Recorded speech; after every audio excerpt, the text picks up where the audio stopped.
이야기는 실은 훈련소에서의 경험담. 내가 훈련단에 입단한 지 약 4주가 지난 어느 밤이었다. 그날은 내가 불침번에 걸리는 날이었다. 입대한 지 어느 정도 지나 이제 꽤 군생활에 정되어 갔지만 불침범 도저히 적응이 안 됐다. 그것도 그날처럼 새벽 2시에서 3시 불침번은 그야말로 짜증 그 자체였다. 잘 자다가 귀신처럼 벌떡 일어나서 전투복으로 갈아입고 단독군장을 하고 M16A1 소총까지 메고 1시간 동안 복도에 우두커니 서 있는다는 건 정말 힘든 일이었다. 그렇게 시간이 지나고 3시에 다시 자리에 누워 잠이 오지 않았다. 그러다가 잠이 들만 하면 벌써 시끄러운 기상음악이 귓전을 때리고 아침이 밝게 된다. 그러면 그날은 하루종일 피곤하다. 아무튼 나는 나와 교대를 하고 따뜻한 이불 속으로 파고드는 동기 녀석을 부럽게 바라보며 복도로 나왔다. 나는 겨울 차수였던 터라 복도는 엄청 추웠다.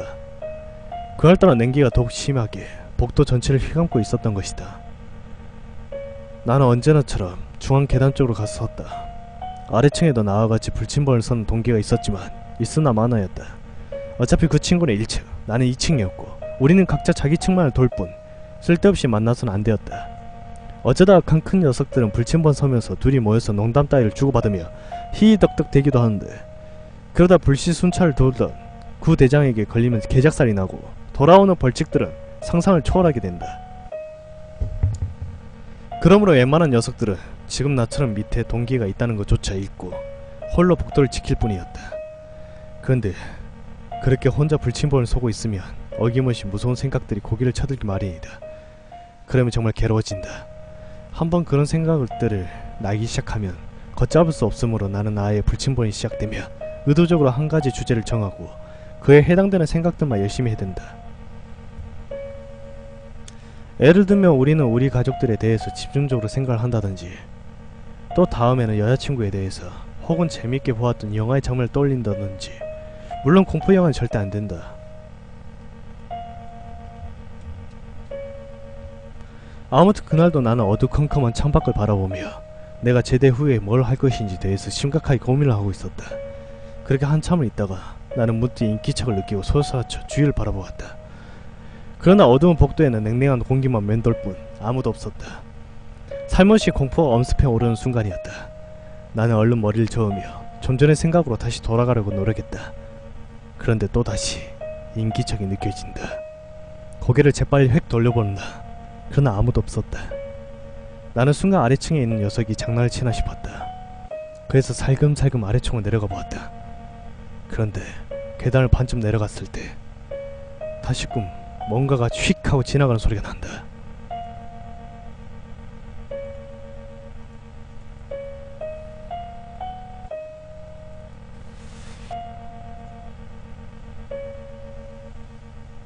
아뿔싸, 소리는 아래에서 난 게 아니라 내가 있던 2층이었다. 나는 다시 계단을 올라와 2층 복도를 쭉 살폈다. 그런데 이게 웬일인가? 저쪽 복도 끝에서 웬 여자의 뒷모습이 보이는 것이다. 치렁치렁한 긴 머리가 유독 눈에 띄었다. 나는 흠칫 놀라 가만히 바라보고만 있었다. 그녀의 뒷모습만 보인 채 화장실 안으로 들어갔다. 남자 화장실인데. 그 순간 나는 망설였다. 사실은 무섭고 떨렸지만 그 여자의 정체가 궁금하기도 했었다. 그리고 설마 귀신일 리가 있겠는가 하는 생각이 들었다. 세상에 귀신 없는 것이다 라고 굳게 믿고 있었은 나였으므로 귀신이 아니라면 그녀는 사람이다. 그렇다면 이런 훈련병 속에 숙소에 여자가 들어왔다는 건 보통 사건이 아니었다. 나는 당장 여자의 신분을 조사해야 되고 당직 사관에게 보고를 해야만 하는 것이다. 그렇지 않았다가는 나중에 내게 어떤 무시무시한 처벌이 내려질지도 모르는 일이다. 혹시 후대장들이 불침번들의 근무 상태를 체크하려고 시험하는 거 아닐까? 나는 순간 이런 의심까지 들었다. 그리고 한 발 한 발 앞으로 나아가 보았다. 화장실 쪽으로.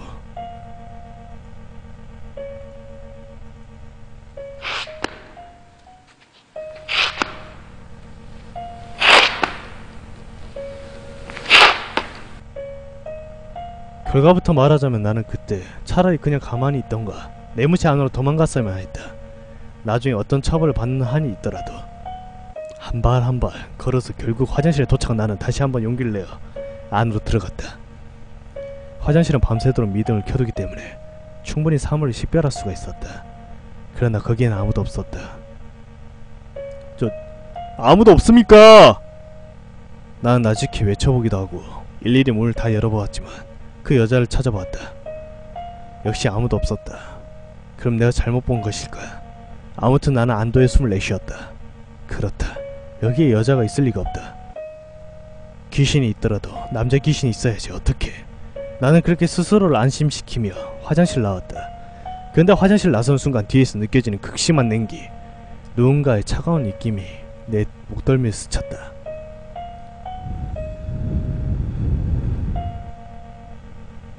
온몸에 소름이 쫙 돋았다.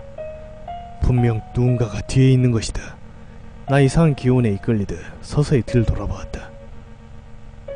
화장실 옆에 벽, 그 벽에 위치한 소화전, 그 소화전의 문이 열리며 드러난 여자. 마치 나와의 숨바꼭질에서 이겼다는 듯 입을 커다랗게 벌리며 웃고 있는 그 여자. 나는 숨이 멎을 것 같았다. 그녀는 상반신뿐이었다. 하반신이 없었다. 허리 아래가 거대한 작두로 싹둑 잘린 듯 깨끗한 상반신뿐. 내 상식으로는 소화전 속에 판박이처럼 붙여서 웃고 있는 상반신뿐인 그 여자가 도저히 사람으로 안 보였다. 그리고 그렇게 인식을 함과 동시에 나는 그대로 기절해버렸다.